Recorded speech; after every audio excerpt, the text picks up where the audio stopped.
ئێڕەقیم قوربان سپاس گۆرانی نییە سرودی ڕقیب ببووری من مازراتم سرودی ئێڕەقیب زۆر سپاس ممنون کاک هەر وەختتان وەخێر سڵاو و ڕێزیش بۆ کاک مەلا بەختیار یا ئاغای مەلا بەختیار ئەرزم بە حوزورت با من لەگرا بدعەتێک دروست بکەم ئەو بدعەتە ئەوەسە کە مەلا بەختیار زەحمەتی کێشاوە تایستە بەخشی بە بیسەرانە خۆی وەلی خۆ وەکو فیدبەکێکیش عادەتەن لە ئاخرەوە بۆ خاتریەوەی سەمەراتە قسەکانی خۆی و نەتایجە خۆی بگرێت و فیدبەکێکیش بگرێت لە مەردم و بتوانێت حد ئەقل ئاوڕێکی پێ بداتەوە. مەلا بەختیار کەسایەتیەکی دیارە و مێژوویەکە لەم تاریخە کوردیە بۆیە ئێشەی هەرواکە خۆی ئێژێتی ڕەخنە بگرن و پرسیار بکەن و یارمەتیمان بدەن و هەروە لە جوابی کاک جەلیل ئازادیخا فەرمایشی کرد کە من کارە خۆم کردووە ئەی ئێوە چیتان کردووە. بۆیە من دەگرا گەرەکمە ئاوا دەست ببەم بۆ جەریانەکەەوە ورودی تێ بکەم. لەبیرم تێت لە کاتی نووسینی کتێوەکەی لە بەری بیرەوەریە هێرشێک و هەجمەیەکی خراپ کریا سرە کاک مەلا بەختیار حتا هێرشەکان جەمبەی شخصی و خانەوادەگیشی گرت و خۆشی لە کۆنفرانسێکی مەتبوعاتیە ئەوانەی مەترح کرد. لەبیرم تێت کاک مەلا بەختیار لەوێ باسی ئەوەی کردبوو کە بڕێ ئینسان کێشەی دەرونیان بووگە کە جنایەتیان کردگە ناوی نەهاورد مشخصن بەڵام گشت کەسی ئەیزانی منزوری کێیە. من ئیستە سوعالەکەم ئەمەسە کاک مەلا بەختیار بۆ خۆتان و ئەڵبەتە جوابیشی مەدەنەوە بۆ خۆتان هەڵیگرن. من مێژووی ئێوە بە وردی نازانم لەوانەی کە بیستومە و لەوانەی کە خۆتان نووسیوتانە باسی ئەەکەم. مەلا بەختیارێکی ئینقلابی لەسەر کرۆکی چەپ کەسێک کە نەپشتوانەی عشیرەتی هەز نەپشتوانەی خەڵکی هەز بەڵام لەسەر باوەڕە چەپە ئینقلابی خۆی ئەوێسێت و ئەچێتە ناوە یەکێتی نیشتمانی و لەوێ ئەو شەهامەتەی هەست کە ئاڵای شۆڕش دروست ئەکا و لەو دوا پلانی بۆ ئەگێڕن و ئەیگرن و ڕەفیقەکان یەکوژن و مانەوەی خۆشی لەبەر پیاوچاکی کەس نییە لەبەر قودرێتێکە کە خۆی هەسی و من ئەمە سادقانە وتکە بەرامبەر بە ئێوە دانریا بوون لە بەرامبەر کەسێکی تراکە باڵانسی بکەن. بەڵام مەلا بەختیار چه اتفاقێک کەوت لەو کاتی دەستگیریە کە مەلا بەختیار ئیتر مەلا بەختیار نەماگە یعنی ئینسانێکی ئینقلابی نەماگە ئایا ئەوە تەئسیری لەسەر ئێوە بووگە بۆ خاتری چی؟ بۆ خاتری ئەوەی کە من خەریکم تەماشا ئەکەم لەگرا نە سیاسەت مەدارێکی کورد ئەوێنم یعنی نە ڕەجولێکی سیاسی کورد ئەوێنم نە ڕەجولێکی سیاسی عێراقی. من ئێستا نەمزانی کاک مەلا بەختیار ڕۆشن فکرێکی کوردە کۆنە سیاسەت مەدارێکی کوردە کۆنە سیاسەت مەدارێکی عێراقیە. من نەلەگرادیم کاک مەلا بەختیار بەناوە کەسایەتێکی سیاسەت مەداری عێراقی بە تەورە قەت حمایەت بکە لە مەنافع عێراق و لە دەوڵەتە عێراقی کە لەو دوانەیەژێ ئێمە بە گوێرەی یاسای عێراقا هەڵسو کەوتەکەین. ئەگەر سیاسەت مەدارێکی عێراقی وایە تەبیعەتەن منفعەتە دەوڵەت ملەتە عێراقی قبوڵە کرد و تەبیعەتەن دخالەتکردنە وڵاتانە دەوروبەری لە عێراق پێ تەحمل نەئەکریا و خەڵکی عێراقی هانەدا بەرامبەر بەم داگیرکاریەی کە لە خاکە عێراق ئەکرێت. ئەگەر کوردی بوایە ئەو جار لە بەژەوندی و لە مەنافع مەردم و کورد قسەیە کرد و حداقل کوردی خڕەونایە کرد و لەوەی کە تەلەڤیزیۆنەکانە باشوور خەریکن بە زوانە کوردی ئەدوێن. مامۆستا مەلا بەختیار بۆ خۆت خاس ئەزانی خەریدکردن بازاڕە ئازاد شاپینگ سنتەر مۆڵ ئیندیڤیدوالیزم بەهاگە لە کوردی نیەن بەهاگە لە دنیای نەئۆلیبراڵین و دەسە قەشەنگێکتان بووگەلەوەی کە ئینسانەوە دروست بکەن چ ڕەبتێکی بە کورد هەست جا حەزەکە من ژاپۆنی قسە بکەم حەزەکە من فارسی قسە بکەم حەزەکە من عەرەبی قسە بکەم وەختێ من خەریکم بەهاگە لە دنیای نەئۆلیبراڵی بڵاوە پێ ئەدەم و لە کنارە ئەویشا جەنابەت ئەفەرموویت کە ئێمە گەمارۆ دریاگین بە دوژمنەکان هەر لە تەحلیلەکانە خۆتانە ئەفەرمون هیچ وڵاتێک هیچ بەهایەک بۆ ئێمە نادا. مامۆستا مەلا بەختیار من بڕوای ئێوە وەکو کەسایەتێکی سیاسی باشتر ئەوە نەبوو ئێمە کە لە گەمارۆی دوژمنین و هیچ کەسێکیش یارمەتیمان نادات و حتا بەیانیش بەهاکانە نەئۆلیبراڵی لە خۆمان بدەین یاڵەت متحدەیە ئەمریکا لە هیچ جێگەیەکە ئێمە ناپارێزێت. باشتر ئەوە نەبوو ئێمە بەجێ ئەوەی کە بەهاکانە نەئۆلیبراڵی و سوژەی نەئۆلیبراڵی بخڵقێنین لە ناو جامعە و بودجەی بۆ تەرخانکەین و فستیواڵی بۆ بگێڕین و ڕۆژنامە و گۆڤاری بۆ چاپکەین ملەتێکی ئومەتێکی بتەوی کوردی قارەمانی شۆڕشکێرمان دروست کردە قسەیە وەکو هەر کەمینەیەک لە تاریخە چون جنابت معمولەن بە قیاس قسەکەی ئینسانەکان وەختی ئەکەونە گەمارۆ خۆیان قرچۆ ئەکەنەوە یعنی سعیەکەن کەمینەکەی خۆیان بپارێزن و نەکەونە بەر هجوومە زۆرینەوە زۆرینە لە بینیان بووە بۆ نمونە زۆربەی ئەو مسلمانانەی بریتانیا حجابە ئیسلامی لەسەر ناکەن لەبەر ئەوەی کە زۆر مسلمانن لەسەر یەکەن لەبەرەوەی فەرق بکەن لەگەڵ بریتانیایەکان کمیونیتیەکەی خۆیان حفظ بکەن بەڵام کاک مەلا بەختیار بەو علمەی کە جەنابەت هەست و معتەقدی کە ئێمە گەمارۆ دریاگین لەلایەنە دوژمنانەوە دەبوایە تاکێکی ئینقلابی شۆڕژگێڕی کوردی دروست بکریایە کە هیچ دوژمنی نەیتوانێت ئیرادەی بشکێنی یا تاکێکی نێئۆلیبراڵی کە تەمامی ئارزوەکانی لەناوە بازاڕە هەست و دەسە ئێوەیش خۆش پێ پڕتان کردگە ئەو هەرێمی کوردستانە لە شاپینگ سنتر مۆڵ تا ئینسانەکان بە ئارزوەکانیان بە پوڵ بگەن دەی ئینسانێکی سوژەی نەئۆلیبراڵی لە گەماروی ئەم گشتە دژمنە چۆن سۆحا ئەبێ بە سەربازە ئێوە چۆن سۆحا ئێوە ئەپارێزێ و ئەمما نوکتەیەکی تر پێم وابێ ئەگەر مەلا بەختیار ئەگەر چەپێکی ئینقلابی بوو ئەگەر وەختە خۆی ئاڵای شۆڕشی دانیا ئیستەیشە هەر ئەو ئینقلابیگەری وایە ئەیتوانی ئەو شتانەی کوا لە خیاڵیابی باتە بەرەوە بەڵام ئەوەی کە ئێوە تووشی بروکراسی بوون من ئێوە ئەودەت ئەدەمەوە بە خوێندنەوەی دووشت مەلا بەختیار یەک دادگاکانە ئستالین و ڕفیق حزبیەکان وا خۆیان بەخۆیان وتیان ئێمە خائین نی و سزامان مەرگە یەکێکیان ئینقلابی ئیدۆلۆژیکە مجاهیدینی خەلقە بۆ ئەمە وتە خدمەتتان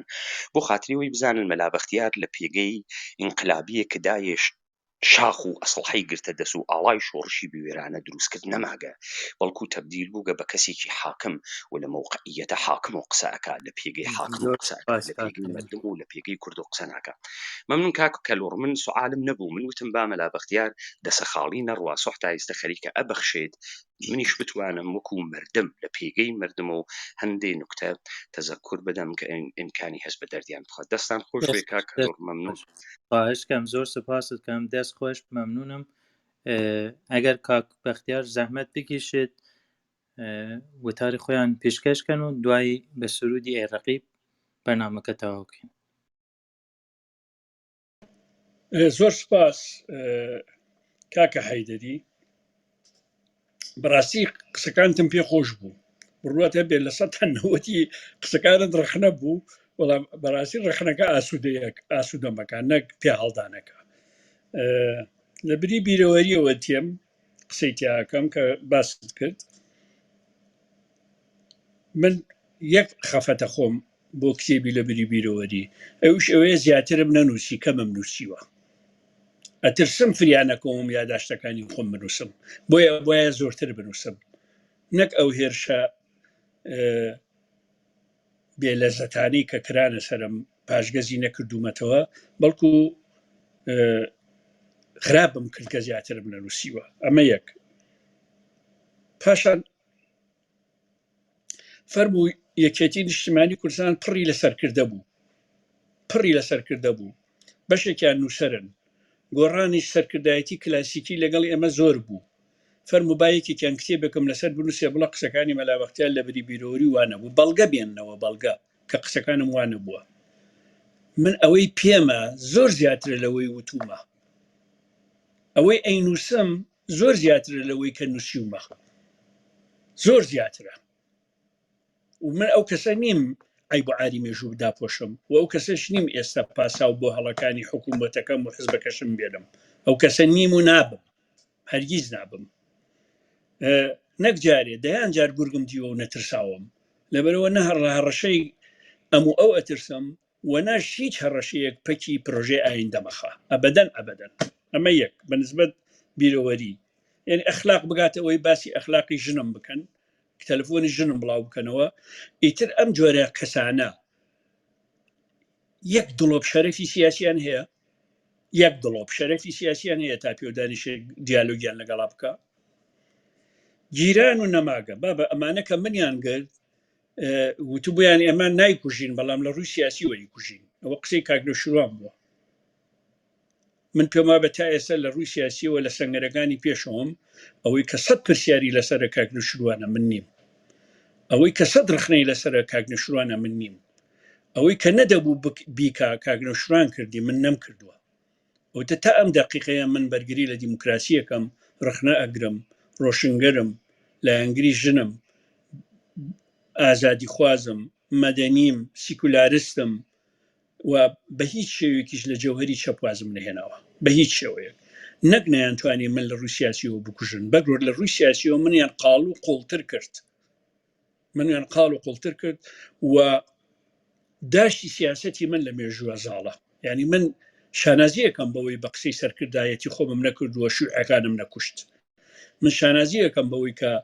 لە ساڵی 1984 و 85 وتومە شەڕی ناخۆ دەبێت کۆتایی پێبێ من شانازی بەوە کە وتومە هەر چوار پارچەکەی کوردستان بەیەکەوە ڕزگار ناکرێ و کێشەی کورد لە عێراق بەشێکە لە کێشە دیموکراسیەکان کێشەی کورد لە ئێران بەشێکە لە کێشە دیموکراسیەکان کێشەی کورد لە تورکیا بەشێکە لە کێشە دیموکراسیەکان کێشەی کورد لە سووریش بەشێکە لە دیموکراسیەکان دەی فەرمو من ئەم قسەیە لە ساڵی 84 کردومە ئێستا لە 2021 حکوومەتی عێراق و باشووری کوردستان نەما لە 91 شایەوە هەتا ڕووخا 2023 دەیفەرموو ئەوانەی منیان گرت ئەوانەی ئەمری عیداوی منیان دەرکرد 12 ساڵ کوردستان بە سربەخۆیی لە بەردەستیان بوو بۆ سربەخۆی کوردستانیان ڕاگەیاند نەک سربەخۆی کوردستانیان ڕاگەیاند من لەوانە پرسم ئەگەر باوەڕیان بە چوار پارچەی کوردستان هەبوو ئەی بۆ شەڕی پەکەکەیان کرد کە منە و کاتی یەکێتیش نەبووم ئەی بۆ نیان هێشت هێزەکانی کوردستانی ڕۆژهەڵات بچنەوە فعالیات بکەن ڕێگەیان لێگرتن ئەگەر باوەڕێن بە چوار پارچەکەی کوردستان هەبوو کاک ئەمە هەمووی پروپاگاندە بوو ئەسڵ و ئەساسی نەبوو قسەکەیان لە ئێمە ئەترسان لە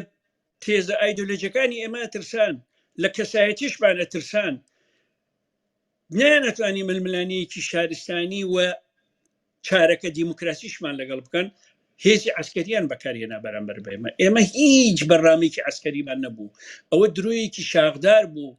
ویان پیشانەدا کە مەلا بەختیارەوێ هێزی چەکدار جیاکاتەوە من ئەگەر هێزی چەکدارم جیا بکردایەوە لەسەر سنوور بووم لە دۆڵی جافایەتی بۆش بە قوڵایی هێزەکانی یەکێتی کە لە منتەقی قەرەداغ و دێی تەکێ بوو ئەمە ئەم ئەسڵ و ئەساسی نەبوو سەرنجام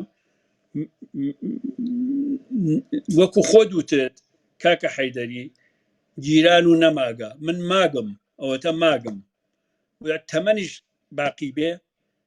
بێگومان کاریگەرترە بم تەمەەن باقی بێ بێگومان کاریدنەوە ئەم سەنگەرەی هەمە سەنگەری هەڵوەشی جیاواز ڕخنەی جیاواز چەبێکی ڕیاڵی دیموکراسی ئەم سەردەمە ئەم سەنگەرش بەرەڵە ناکەم فەرمووت کۆنە سیاست مەدار بڵێ سیاست مەداری کۆنە سیاست مەدار لە زمانی کوردیا باش نییە یعنی کۆتایی هاتووە و بە مەجازیش معنایەکی ناشرینەدا کۆن یاسای عێراق بۆ دیفاع لە یاسای عێراقکەم من باوەڕم بەوەیە کە ئێستا ئێمە بەشێکین لە دەستوری عێراقین من نایشارمەوە ئێمە بە ڕاپرسی بەشێکین لە دەستوری عێراق نەک بە سەپێنراوی هەر ڕاپرسیمان کرد بۆ فیدرال و بەشێک من لە عێراق بە ڕاپرسی زۆرینەی ملەتەکە پەسەندی کردووە و ئێمە بەشێکین لەم دەستورە بەدەستی من نییە ئەمە هەتا بەشێکیش بین لەم دەستورە بێگومان ئەبێ بەگشتی پابەندی دەستورەکە بین سەبارەت بە بازاڕی ئازاد دیموکراسی کورد ئەمە ڕامی کێشێ بۆ هەندێک تێزی چەپ و ئەوانە کاکە حەیدەری تکایە باز مەدەن بەسەر قۆناغەکەیە تکایە هەڵەکانی کۆمەنەی پاریس دووبارە مەکەنەوە کە سۆسیالیزمی پێش دیموکراسی سەپاند شکستی خوارد تکایە هەڵەکانی لینین لە ساڵی 1970 دووبارە مەکەنەوە کە سۆسیالیزمی پێش دیموکراسی سەپاند لە 1922 پەشیمان بۆەوە دادی نەدا سەرنجام ستالینی بەرهەمهێنا و سەرنجام حزبی بۆلشەویک بوو بە حزبی تۆتالیتاری تکایە غەڵەتەکانی ستالین بۆ سەپاندنی سۆسیالیزم لە ئەوروپای شەرقی دووبارە مەکەنەوە تکایە هەڵەکانی ماوستۆنگ دووبارە مەکەنەوە کە لە ساڵی 1956 وتی ئێمە قۆناغی دیموکراسیمان تەواو کرد بەرەو سۆسیالیزمیشمان تەواو کردووە بەرەو کۆمونیزم ڕۆین کەچی ئێستا لە شەنگەهای 300,000 کۆمپانی سەرمایەداری هەیە یعنی ماوستۆنگ کارەساتی لە چین ڕووخات تینگ سیاوپینگ هات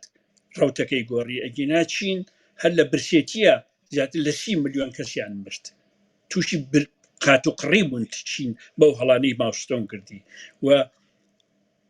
شۆڕشی ئۆکتۆبەریش بە هەڵدێرا ڕۆژ کە سۆسیالیزمی پێشوەختێکی سەپێنرا کۆمنەی پاریس لە 2 ڕۆژ خەڵتانی خوێن کرا براگیان پرۆسەی دیموکراسی پرۆسەیەکی مێژوویە کودەتا نییە ئەم پرۆسە مێژوویە لە ڕووی ئابوووریەوە لە ڕووی کۆمەڵایەتیەوە لە ڕووی بازاڕەوە لە ڕووی سایکۆلۆژیەوە لە ڕووی هونەرەوە لە ڕووی ئارەزۆکانەوە تەنانەت لە ڕووی ئارۆزەکانی تایبەتی مرۆڤیشەوە ئەم پرۆسێ دەبێت تەواو بێت دەبێت لە غەریزەکانی خۆی تێبگا تێر ببێ مرۆڤ اینجا ئەتوانی بگۆزیتەوە بۆ عەدالەتی کۆمەڵایەتی و بۆ سۆسیالیزم و بۆ ئانە ئەم قۆناغەی ئێمە کە لە وڵاتێکی دواکەوتوین زۆر جیاوازمان لەگەڵ وڵاتی ئەوروپا هەیە کورە کاکە حەیدەری مەعز بۆ خوا لە ئەوروپاس پرۆسی دیموکراسی و قۆناغی دیموکراسی تەواو نەبێت تۆ ئەتەوێ من لە شارە زور و لە ناو سوورچی و لە ناو هەرکی و لە ناو جاف و لە ناو زەنگەنە و لە ناو ئەمانەکەی هێشتا نەبووین بە دەوڵەتێکی مۆدێرن لەناو ئەم هەموو پێکاتە عشایرە ئەتەوێ بە ئاسانی من بڵێم بازاڕی ئازاد غەڵەتە و بڵم دیموکراسی بپێچینەوە بڵێن وەرە مرۆڤێکی سۆسیالیستی مرۆڤێکی شۆڕژگەر بەردەوام مرۆڤێکی شۆڕژگەر بین ئەوە هەڵەیە واز لەوە بێنن بازاڕی ئازاد زەروریە پرۆسەی دیموکراسی بەبێ بازاڕی ئازاد مەحاڵە مارکس ئەڵێ سۆسیالیزم بەبێ شارستانەتی سەرمادارە بنیادنانی مەحاڵە قسەی مارکسە قسەی من نییە قسەی هیچ کەسێکی تر نییە ئەوانەی ویستیان جەوهەری مارکسیزم لە گەوهرەکەی لا بدەن و بە زۆری زۆرداری بەبێ دیموکراسی سۆسیالیزم بسەپێنن لە تەواوی دنیا شکستیان خۆرد یەک دەوڵەت یەک حزبی کۆمەنیست یەک حزبی سۆسیالیست لە دنیا نەیتوانی ئەمە جێبەجێ بکە ئێمەش ناتوانین ئێوەش ناتوانن حکومەتیزمیش نەیتوانی هیچی نەیتوانی کاکە حد لە نەتیجە ئەمانە هەموو ڕۆشتن یعنی ئەمانەی کە بانچەپ بوون ئەمانەی کە کۆمەنیستی کرێکاری تونڕە بوون بەشێکیان ڕۆشت ئێستا لە ئەوروپا پەرش و بڵاون بەشەکەی تریش تووشی انشقاق جابوونەوە ئایدۆلۆجی جیاواز بوون هەمووی زەرەریدا ئەمە لە چەپی ڕیاڵی سەرەتیدا و ئەم تونڕەویەش وای کرد چەپ بە تەواوەتی بشکێ ڕاست بە تەواوەتی بورجوازی بە تەواوەتی هێزە نەتەوایەتەکان بە جیاواتی سەرکەوتن بەدەست بێنن ئێستا گەورەترین کێشە لە عێراق لە ڕۆژهەڵاتی ناوەڕاست لە کوردستانەوەیە بزوتنەوەی چەپ لاوازە هاوسەنگی نەما لە بینی شەپ و لە بینی هێزە ناسیۆنالیستەکان یا لە بینی هێزی بورجوازی و دیموکراسیەکان حکوومەتی شۆڕژگەر نییە لە دنیا کاکە حەیدەر ینی ئەم قسایە حەزەکەم پیا بچیتەوە حکوومەتی شۆڕژگەر کوا لە دنیا لە ڤێتنام شۆڕژگەرتر نەبوو لە دنیا کە ئێستا حکوومەکەن